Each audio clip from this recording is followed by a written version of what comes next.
on nous explique les contextes dans lesquels nous vivons, alors que nous sommes les mieux placés pour les restituer. Et il me semble qu'il est difficile d'apporter des réponses appropriées et efficaces lorsque le diagnostic n'est pas bien posé. L'erreur de beaucoup de nos pays a été de confier le diagnostic à des gens qui ont utilisé d'autres lunettes pour regarder notre contexte. Et un forum comme celui de Lomé nous donne l'avantage d'utiliser des lunettes africaines pour lire les problèmes africains et apporter des solutions africaines. Et pour moi, cela me semble important. Alors, en suivant les échanges, je me suis souvenu, puisqu'on parle de paix, on est à la quête de cette paix depuis 1945, lorsque les Nations Unies ont vu le jour. Et ça m'a rappelé une petite histoire. Au Burkina, on avait organisé une cérémonie où nous avons assisté à une belle prestation d'une troupe de malentendants et de muets. C'est des gens qui sont sourds, qui sont muets. Ils ont une troupe de danse, ils font de la musique et ils dansent. Très belle musique, une danse bien synchronisée. Des sourds muets arrivent à s'organiser, à jouer, à danser. Et des bien entendants, les États, se parlent tous les jours, ils n'arrivent pas à danser ensemble.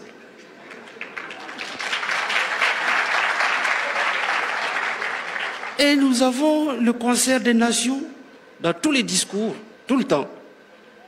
Chaque année, aux Nations Unies, à l'Union africaine, dans toutes les enceintes, on parle du concert des nations.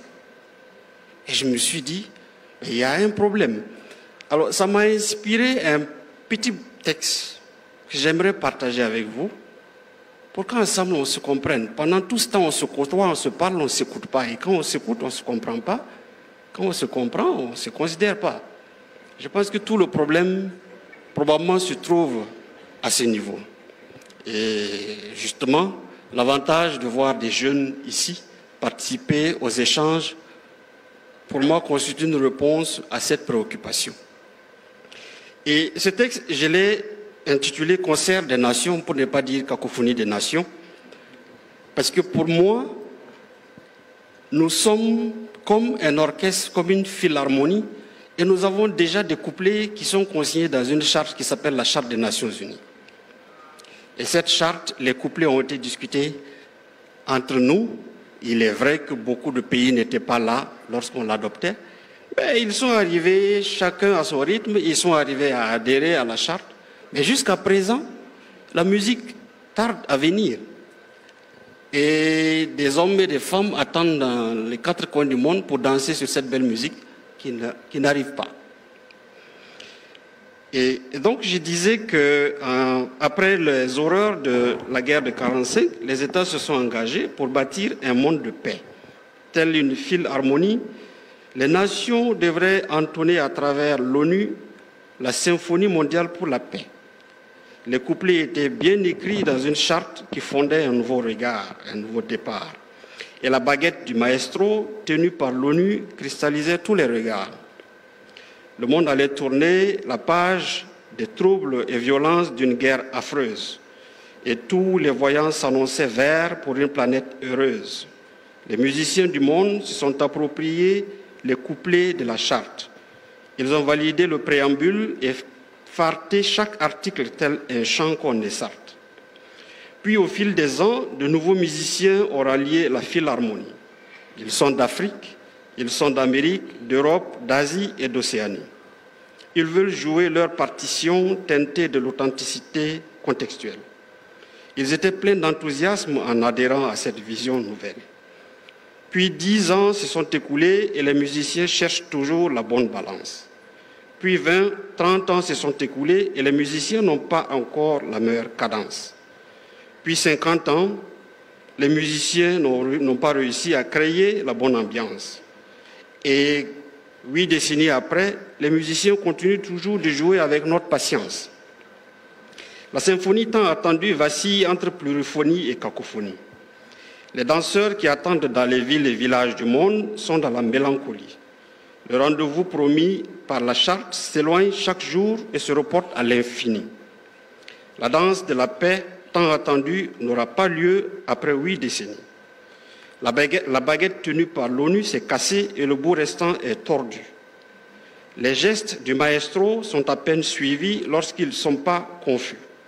Les musiciens jouent leurs instruments mais ne s'écoutent plus.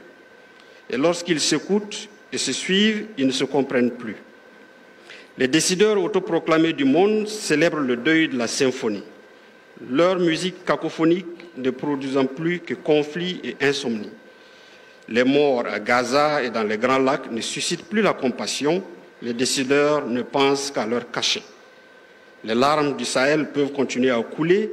Ces décideurs ne défendent que leur budget. L'industrie des munitions fleurit tandis que celle des fleurs se meurt. Et le fabricant de cercueils s'épanouit alors que celui du violon est chômeur. Les musiciens du monde n'ont plus que les bénédictions des vautours. En 80 ans, la musique qui domine est celle qui martyrise l'amour. Les beaux couplets de la charte méritaient pourtant une meilleure sentence, car les paragraphes validés ensemble gardent encore toute leur pertinence. Et l'état de santé du monde nous invite chaque jour à en prendre conscience. La symphonie est plus qu'un besoin, c'est un impératif pour une vraie renaissance. Alors,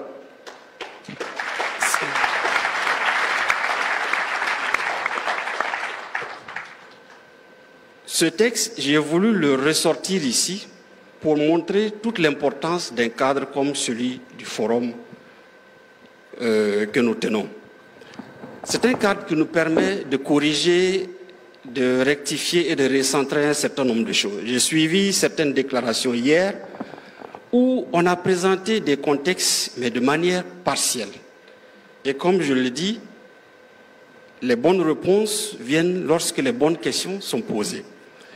Lorsque vous prenez un pays comme le Burkina Faso et on simplifie le contexte en posant par exemple le problème entre Peuls et autochtones, sans donner des détails, logiquement ça peut se comprendre, mais on oublie de dire que ce pays, il y a 63 ethnies. Et que le problème qui est posé, surtout entre les Peuls et les éleveurs, c'est un problème entre des systèmes de production agricole et système de production pastorale. Un système de production de sédentaire et un système de production qui nécessite souvent la mobilité. Donc, le régler sous l'étiquette communautaire ou ethnique amène à tronquer un peu le visage de ce problème et à apporter des solutions qui, naturellement, ne seraient pas appropriées. Et je pense que nous avons fait pendant longtemps des erreurs de cette nature et qui ont aggravé la situation du couple conflit-paix dans nos contrées. Je crois que nous devons, en tant qu'Africains, continuer à renforcer notre lecture de nos contextes, nous approprier réellement les problèmes et apporter les solutions ensemble. La situation que vit aujourd'hui le Burkina, le Mali et le Niger est aussi frappée par cette lecture. J'entends souvent des conclusions rapides qui disent que la situation est en train de s'aggraver. Je veux vous dire, ça fait 3 ans que j'ai un promotionnaire du primaire qui n'est pas allé dans son champ. Et l'année dernière, il m'a appelé parce qu'il m'avait envoyé des images que je n'ai pas pu regarder. Et il m'a appelé, il a insisté pour que je puisse regarder ces images. C'était pour me montrer ces champs de riz qu'il avait pu cultiver dans une zone qui est restée inaccessible pendant plus de 5 ans. Il y a plusieurs exemples de cette nature. Les convois militaires qui étaient escortés et qui nécessitaient 6 mois pour aller d'un point A à un point B, qui se font aujourd'hui en quelques jours, sans effet négatif, sans perte d'hommes, sont des indicateurs concrets de l'amélioration de la situation sécuritaire. Mais aujourd'hui, le problème qui se pose, c'est que beaucoup de personnes restent chez eux, dans leur salon, et ils regardent la guerre informationnelle qui diffuse des informations erronées sur nos pays, et ils concluent que la situation est en train de s'aggraver. Ça estompe les efforts que font ces pays.